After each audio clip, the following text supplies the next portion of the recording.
So we know that there was a higher concentration of MCHM in the river upstream of the West Virginia American water intake, but we're never going to know what concentration that was. Okay, that information is gone. USGS took some of that sample from the tank 396 and they characterized it, and they found that the total MCHM concentration in that solvent is 892 million parts per billion. Okay, so it's very concentrated, and it went into the river, dissolved in water, and then went downstream. And we know that it was detected in the water treatment plant intakes at 3,000. The numbers, what I want to get across is there was a lot of chemical upstream, it got diluted, it came downstream. There's a whole bunch of holes in the data we're just never going to be able to fill because we need to respond faster and we need to respond more broadly. We've got to take more samples anytime spills happen. A few days before we knew there was more than just MCHM. Yes. So Freedom Industries reported that it was MCHM when in fact it was a mixture of about 11 other different chemicals present. And that, the misreporting and then the state and federal government and water utility not appropriately characterizing the product resulted in them not being completely aware of all the chemicals that were in the spilled product. Yes. And one other question. There were a lot of reports of people smelling it the day before. So does anyone really know when it started? So who do we know that was affected downstream? It wasn't just Charleston. Huntington did not shut its intake, and they took in contaminated water, and they distributed contaminated water to their population that had 9 part per billion of MCHM. Okay, so well below the CDC's limit, well below the limit that WB TAP identified as an issue, health effects, but they smelled licorice in their water. As the water traveled down the Ohio River and then to the Ohio River, you saw the levels drop dramatically, but there were still detectable amounts of MCHM in the water. Evansville, Indiana, that's 700 miles downstream. They actually took actions to prepare to shut down their intakes and start treating the water. Thankfully, they didn't have to because they found out that no chemical was detected down there. So it had either diluted or been degraded or basically evaporated into the air as it traveled down the river. Yeah, it's sort of on what you mean about that. So that the chemical would change shape, or it would change and turn into another chemical that may be more toxic. Right, right. So we can be exposed to chemicals, but if we say put bleach on them, we can actually break them down and transform them into other chemicals that are not the same as the initial chemical. And sometimes they can be more toxic. Sometimes they can be less toxic. What we found, though, is when these chemicals went into the water plant, they didn't actually transform into anything else, thankfully. They continued through the system. Not so thankful. We did find more concentration to see what the impacts are. So if you ask me, did exposure to these chemicals cause long-term health impacts? I don't know. And the data says maybe, but we don't know. So we have to wait until at least June 2015 to find out. That's when their studies will be done. Yes? I don't know if you know the answer to this or not, but I'm wondering if the 2 models that show the eye skin irritant that we know actually happened, because we all experienced it, if those are the 2 models that show developmental impacts. I don't know the answer to that question. It's a good question. So there's a link here. You can, if you want, I can give it the information. Sir, what was that date that you gave us for your long-term health effects to be published? So we'll know that our eyes really did burn us and our skin was good. When we know that day? Yeah, well, my eyes burned and my skin didn't burn when I was exposed. But so the National Toxicology Program. Do you want to finish your presentation and then get a question? Yeah, let me finish this. Lessons offered. So when it comes down to it, right, all the data that we know today about the incident came from all these different individuals and organizations. What I want to point out is that a lot of this data wouldn't have been generated without people like Maya, in families, and medical providers, and all sorts of individuals that were affected standing up and saying, we want to know more. This is important for us. And so, and you also represent other constituents, your friends, your families, your patients. And so a lot of this was generated because you all stood up and said, this is unacceptable, we need more information. Quite a bit of information. So last year, January 2014, you had this federal disaster occur here. September 2014, 500,000 people in Toledo, Ohio had a basically a do not use order like you had. The public health agencies told them it's okay to brush your teeth, and then the day later they said, yeah, you shouldn't brush your teeth. And then the day later they said, well, if you're pregnant, you probably shouldn't have contact with that water. You had similar confusion. They had similar confusion. December 2014, DuPont Circle, Washington, D.C., petroleum drinking water contamination incident. No data to date has been published, but residents were told to flush their homes. So that's an exposure. Excuse me, Yes. I'm sorry about that. When did that happen? In December, these types of calls. And so for them to respond better, whether it be in West Virginia or anywhere, they need to plot real time. In their command center, they should have on the board number of people that called the poisoning center, number of people that went to the hospital, number of people that are physicians. And then what we learned in West Virginia is that basically 50% of the people that were exposed, that experienced health impacts, didn't go see somebody.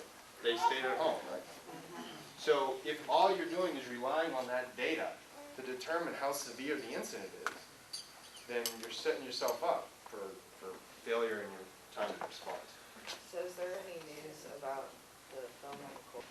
But I can tell you that some of the organizations that responded to this spill have started talking about how they would do it better next time. I can't tell you that they've changed anything in terms of understanding chemicals in your homes before they tell people to flush, or if they're testing the water for the right chemicals, but they're talking about it. So at a national level, something needs to be done about this. And people concerned about chemical safety, it comes down to the operation and use of chemicals in society, but as well as we're concerned about chemical safety because at some point we may drink in it. Or we may drink it, or our children may bathe in it. And we don't want to be faced with that ever again. So, how many minutes?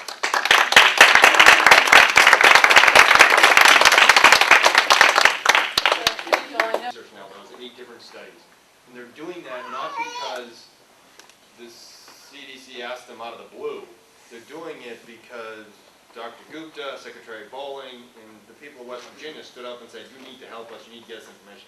So by 2015, there will be a very defined, what are the long-term health impacts associated with exposures, and at what concentrations and at what doses. And so that's going to provide a lot of clarity. One of the major policy response to environmental justice has been the President Clinton's Executive Order 12898, which directs the federal government, not all of them, which directed several of them, to take into account environmental justice and make sure that the activity will not adversely impact the communities of color and low-income community. So here, the executive order asked these federal agencies that would fall under the executive order, which was DOE was not, the DOD was not in the Department of Defense. Many of the departments didn't fall under this, but we will talk about that name. Go ahead. And there are several case studies that how communities have gone and proven their case in terms of EJ. One was come to Bhopal. Bhopal, I think it has become a household name, even though many people can't find it on the map. But it really, to this day, it has the dubious extinction of being the world's worst industrial accident. population at the time, I don't call it accident, usually it was a flip that I said accident, usually I call it tragedy incident. And at the time it happened, the population were around 900,000, and what happened was that on the night of between 2 and 3, because it happened early morning, so that's why I put 2. And the MIC, 40 tons of MIC, some people say it was even more, really was released, and the communities, when first they were trying to go toward the plant to rescue the plant, they thought that something happened, because they thought the plant was only making medicine for plants. How bad that could be. They were absolutely in dark about how toxic MIC was. And eventually they run, and they didn't have any instruction about, they went to the direction of the wind that they were not supposed to. They didn't know that they need to put wet towel over their eyes. So they had absolutely no clue what was going on.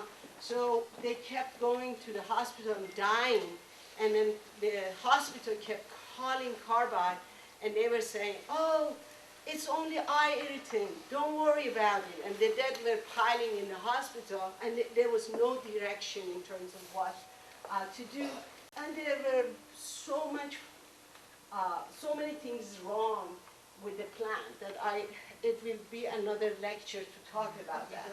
So I'm going to pass through this, go back, and the thing is that at that time when Carbide had all these huge storage of MIC, you can see this is 30 years ago. I'm not talking about now, but Carbide used phosphagen and chlorine to produce this. But Bayer, I know that the recent one was Bayer, but at that time in West Germany, they were using non-toxic chemical to produce the same pesticide that Carbide was doing. And also, they were not really storing huge amount of MIC in Germany. And then also, they had an emergency response that if there was a leak, then they would have this mobile unit that would flood it. And Japan didn't even store it. And this, we are talking about 1984, not now, 30 years ago. And also, the Union Carbide, because France didn't allow manufacturing on its own, in their plan, what they did is that they had these liquid MIC in very small drums, and they stored them in special big concrete warehouses, and each of them were like 213 kilograms. Which is about 2. And what has happened with Bhopal and all the things that we have seen is that our policy has been reactive, instead of proactive. And I think that mechanism, that regulatory framework has failed us many, many times, because a lot of times things look okay on paper, but in reality it's not okay, and we see times after times we have all these chemical releases with dire consequences, and only to go back and say, oh, we could have prevented this if we only had done this. And that is, if you look at the CSP record, there are plenty of those statements. I looked at their website and the chemical releases there. And Bhopal really, we owe a lot to Bhopal, because many laws that we could use now as community, it is because of Bhopal. The emergency planning and community right to know, EPCRA, is a direct result of Bhopal. When they went and testified before Henry Waxman, I read all those testimonies when I was a graduate student. And then this whole material safety data sheet that was referenced, unfortunately, they are not being used. Because when I did a study for Region 4, looking at the chemical accident in Region 4, I realized in many of them the material safety data sheet was inaccurate, false information, and one expert that was quoted said, it's better to have no MSDs than the incorrect one, because the incorrect one sends you very low. And then we have toxic release inventory, TRI, where under, this was part of the fact that folks in Bhopal had no clue what was in their facility. So now you can put your zip code and find out what is being emitted into your air, into your water, into your ground, because that's a database that EPA keeps. It has its own flaws because the threshold for reporting is sometimes, like under Bush administration, they were pushed upwards, so a lot of companies did not have to report. But it was again 2009 was reversed, and the other flaw of TRI is that many chemicals that came in mid-90s or later are not listed anymore on that. So we can see that all of these, go ahead, and is a product of the Bhopal, the impact of Bhopal on our legislation. And there's another one that's a very powerful weapon that CSB to look at it. And then we know, that's the funny thing, that we always seem to have major legislation after a disaster. And we had Love Canal, we had Superfund. We had rivers catching fire, we had Clean Water Act. We had in Donora people dying from air pollution, we had Clean Water Act. We have, now we had the Texas ammonia nitrate coming and killing people. Then we have executive order on chemical safety. So I think we really need to look back. I was hoping to go through the cases, but I don't have time. I think if you want to take about another 5 or so minutes, I think that we have question and answer after Michele. Mike Pushkin was here representing. Let's hear a little more about why the one group knew to take the workers' clothes off and the other emergency response group didn't. And then I have a sort of broader question too, which is how can we prepare emergency responders for chemical releases or chemical disasters when we don't know everything about the chemicals that are being stored or processed? So specific and broad question. First of all, as I said, under ICRA, states are, the federal government asked the state to form that, and the governor create those state emergency commission, and then they subsequently form local emergency planning committee. The reason that you have such a discrepancy in terms of response is because unfortunately we have all these toxic chemicals, but not necessarily our fire responder are professional, trained folks, and there are some of them are volunteers, have no clue. Some of them don't even know that they are dealing with their highly toxic substances. So that's why you had, and then that incident, one group took the victims to a hospital 45 miles away. So these are the things that we really need to be, again, proactive. Emergency response should be the last thing we need to think. First of all, we need to ask a question, can we substitute this? Can we minimize hazard and prevent the whole thing because by substituting?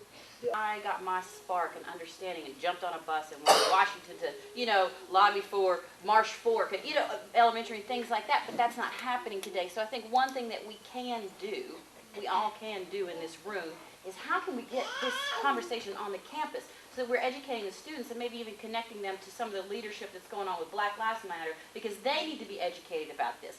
It's a twofold, it's a two-thing, it's a two-way street. But without young people, without educating them, without, talking about this on a campus and maybe some of these studies and things that need, WVU, Marshall, whatever, we have brilliant minds over there that can take some of this on. So I'm just throwing it out here to this room that whatever we can do to get state and those students involved, I think it's so important. Those state students connect to other regional counties, like the vast majority of the students coming, Yeah. from Boone County, so they're The- all the and other the southern big- distressed counties. The bigger picture is So we they take it have home to, with them. with 3% of the population being African American in West Virginia, right? We can start to navigate this into what is really, it's a poor people's conversation, of course. And that's where we can start to, that's what I said, bring it together, and what Martin Luther King was talking about is the poor people's revolution, so. Nightmares today. But in those nightmares, we also have talked about our dreams. I don't want us to leave this place with nightmares. I want us to leave with dreams. Because imagine if Dr. Martin Luther King kept saying, I have a nightmare. I want us to say, we have a dream, a chemical safety dream. And this is what we're going to do to reach it. And I really want us to lead that. I brought also a link to a video if you guys want to listen to watch it. It's a 2-minute video that was produced in early 90s by Heinz family. It's called The Power of One. And it shows that, you know, we all can make a difference. So that's, I know that I said a lot of things about the sad scenario, but I want you to leave this place with we have a dream. We all have a dream. And on Monday, we're kicking off something, you know, as you heard, I've worked for the government for 20 years as a scientist, and I didn't leave because I wanted a career change. I left because they asked me to, because I wasn't saying the right words and doing the right thing. And so I left. I worked for local government in Delaware, chemical capital of the world. But I'm proud to say, and it makes me happy, because I have not been a practicing scientist since then. And I used to do sampling and all of that. And I'm happy to say, and I want to get you involved in this, and, I'm going to be meeting with the Union of Concerned Scientists on Monday, this coming Monday, where we're kicking off a piece to Jack last year. And I just knew she was going to be there, because we knew she'd take it on in for us. She wasn't there, and she wasn't there, and I'll put her personal life out here today because we're in church, and this is important. She wasn't there because she had to have a brain surgery. This woman had a brain surgery a year ago today.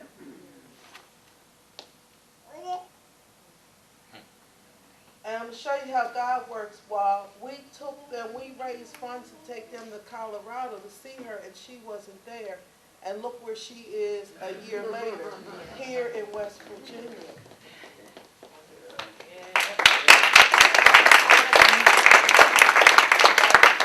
Thank you. So it is, it's time for a drink, it's time for lunch. It's kind of like, you know, there's this feeling of, okay, you know, then you start looking around, and that's the reason why I said don't look to your left or look to your right, just focus on where you are in the moment of this process. Because sometimes, you know, I've noticed people looking to the side like, you know, if they haven't progressed or if they're staying right there, again, how they feel and how they're processing the whole activity. So. The one question that I stood still for, but was confusing for me, was the ethnicity question. Because I've had lots of discussion around Appalachia as a ethnicity. Yeah. And you know, that's a long, deep discussion. But about the fact that as being from Appalachia, particularly rural Appalachia, perhaps, is there's this whole stereotype. So when you said, have you seen your ethnicity portrayed on TV in a negative way or something similar to that? And I'm like, well, yeah, but not in the way that you know, Appalachian is not an ethnicity, although I've seen rural Appalachia portrayed lots of times, even like last week, in a negative way. So there's some confusion for me around that. Right, Well, for me, I definitely step back there because the question was, it included gender, and has your race, gender been portrayed in the media in a derogatory way? It's like, as a woman, I'm like, all the time. Yeah. But as a Degrading white- all the time. But as a white male, that's not the same for me. Right. But the fact that I'm Appalachian does.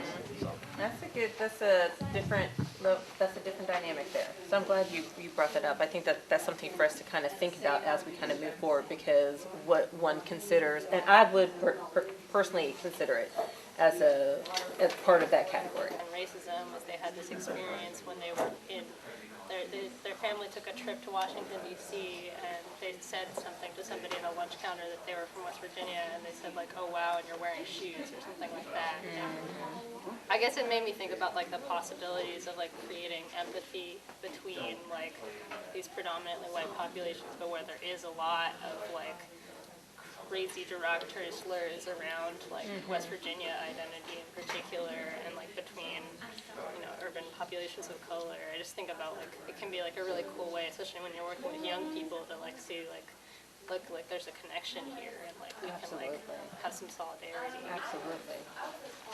Relationship, not an exact relationship. I went to an environmental, when I was working with the DEP, an environmental justice meeting with EPA. And of course it was with the EJ coordinators in all the states. And so here we are, white and black coordinators who are environmental justice folk working for the states. And this one woman, okay, she was good. She didn't say anything about race, you know, environmental justice. And of course it was with the EJ coordinators in all the states. And so here we are, white and black coordinators who are environmental justice folk working for the states. And this one woman, okay, she was good. She didn't say anything about race, you know, environmental justice. You got a lot of blacks, a lot of whites, a lot of Hispanic. No, she's going to tell a joke about Appalachia. And she said, got 3 words out, something, West Virginia. And I turned around and I looked at her and I said, and we won't go there. You are not going to talk about my state. That's right. And turned back around and not one time. And it was like she shut up, and it was, and I thought, not while I'm messing with you. You're not going to talk about the state. Absolutely. You know. One thing I was thinking about, as somebody who took several steps forward and not too many back, was just like the question running in my mind is like, what's my role? You know, like I didn't grow up in a place where there's chemical facilities, but I now am living in a place where there's more, and I have a lot of friends and people I'm considering my chosen family who live, you know, in these places that I really love and care about. And it's really a question, or it centers more around like support, like what can I do to support folks who are struggling, instead of you know, trying to lead that, or trying to just always kind of questioning like what's my role, and what's my relationship to this like issue that we're all obviously concerned about. Right. And I think that goes back to what you mentioned at the very beginning, before we even started the go-round, is that we're all in this together. I think sometimes people look at any kind of disaster, any kind of chemical disaster like we all experienced last year as, oh, well, that's affecting them, that's not affecting me. But if we're all here in this area, you know, which they call Chemical Valley, then we're all impacted by it. So there is no looking at one group who's not impacted versus groups that are impacted, that we're all, in a sense, impacted by what's happening in our community. Impacted in different ways. Yeah. Coming here and doing this makes me, or, you know, empowers me to do something like to go into the small community in Nitro and hand out something, or, you know, get small towns involved, not just Charleston, because you see Charleston, that's just Charleston people. But you got to get each community involved. Does that make sense? Somebody else? Yeah, I think just following up on all of these comments, you know, I think it's really great that this was held in Dunbar. I think that's an important thing to do, just because it gets a sense of, you know, it's not just about Charleston. But I also think though, we have the work ahead of us of getting people to work outside of their silos and work together more, but there's also real work ahead of us, so they know that they're showing up at people's doors. start, as individually doing what we can, but collectively will make a difference. So in, give an example of civic war, would be like the PT association, start going into these different pockets, Now, these I'm different glad that I was writing notes because communities if I was writing notes, with the information as it pertains to the school. Because this is a very large topic, and you would have to probably segment it and target it to the target audience for each person to play a key role. Special interests really play a big picture. several times, which is cost analysis of the water crisis. That's exactly right, Holistic cost. And it would be analysis, I would holistic, say. You want the full spectrum. So that's the cost that the state saw, the state. That's why I said holistic. The holistic. Cost of the state, cost, the psychological cost, holistic, universal cost. Unintentional consequences. It's cute. I'd like to add creating an easy-to-use dashboard of chemical safety, like a comprehensive dashboard online. So a dashboard that would show. If you smell this, it may be this, or, any information that we cull from our researchers, from Easily accessible. Easily accessible, what your laws are in your state versus your laws are in this state versus your laws are, what legislation, can you use, what is prevalent in your area, so that you could go West Virginia, chemical, smells like, what, Right. who to call, kind of thing, where, you could create a national dashboard kind of information. There is actually one that has some components that actually exist. It's called, I think it's RTK Net, Right to Know Net. Yeah. Okay. But all it does is you can type in your zip code or your city and state, and you can find out what all the chemicals are in your community. Right, in your area. But who it knows doesn't- what methyl, ethyl, exyl, siphonol means? Yeah. Right. You read that, what does it mean, and So- how does it impact me? That's what we want to know. How does Right. it impact me? Well, Maybe you need like a Mr. Yuck sticker or something. Tina has a comment. Actually, when you know what chemical, you can go to the website of ATSR, Agency for Toxic Release and Okay, Does that cover it? yeah. Make sure you put vinegar there, Stephanie. Vinegar, yeah. Michelle? So going back to what you just talked about, Greg, with this dashboard, I like this dashboard. That's the key, there's a buzzword, right? 57 Chevy. So, what did you say in Boone County? In Boone County, if I say dashboard, they're gonna think it's 57 Chevy, so we need to be careful about the language. But this is where, because I'm still having problems because it's a lot of emptiness on here. So I'm gonna put my name on this list, and maybe that might help other people. I'll put my name on this list, and then I ask you to help me on something, because with the piece that I was saying about with the Union of Concerned Scientists, Greg, this is, if we can talk deeper about this later, beginning next week, but this is something that I can take into that process. You're giving me something to take into that process. It's 440,000 scientists in this network. We don't have to do this ourselves, see what I'm saying? Yes. And so we take that into there and we work with them to create this dashboard. And then we drive our 57 Chevy into Boone County and get us some safe chemicals. So we got some social scientists, right? And show the cost and benefit to them. Y'all keep pulling me back. I'm just, any other solutions? Yes. Organize, organize, organize. People are power. Organize, organize, organize. Absolutely.